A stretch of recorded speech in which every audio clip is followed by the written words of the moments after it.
I'm Randolyn Zinn. And Alan McCullough.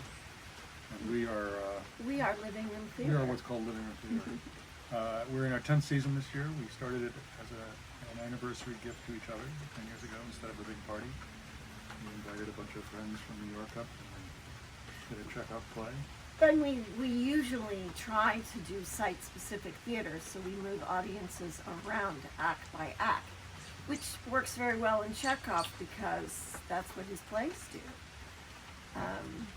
This year we did a production of A Doll's House Part 2, which we staged in our empty swimming pool, which is 50 yards over there. Built a stage inside the pool, sat the audience around the upper rim, one row of front seats. It looks like an ancient space because it's so old. There's moss growing on the walls. And it's a very imaginative space that holds a lot of emotion. And it's a pool that hadn't been used practically as a pool since probably the mid-70s as far as we can tell. So all the original paint is there, and it's been flaking through at different times. We built a stage above the pool floor.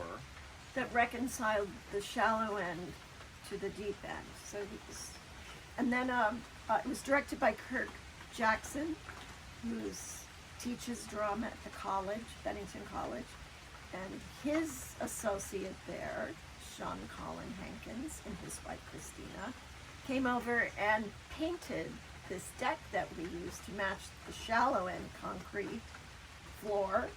So it had this unified look, and many people assumed that it was the floor of the pool, which in fact it wasn't. And the play Doll's House Part 2, which is a reimagining of Ibsen's classic A Doll's House. Nora comes back 15 years later. And in this particular setting, it was the audience, many audience members said to us, they felt godlike, they felt like they were looking in on a domestic situation that they were maybe shouldn't have been privy to, that we'd lifted the roof off the building. It worked beautifully as a playing space. It was incredible. We loved, Alan and I was Nora, Alan played Torvald, two other characters. We all just loved acting in that pool. Yeah. We want to find a way to do that some more. I've never known of anybody who's used an empty pool as a stage. I'm sure it's been done once or twice. When we first came up here when I first brought Randolyn here, when we were courting in 1982.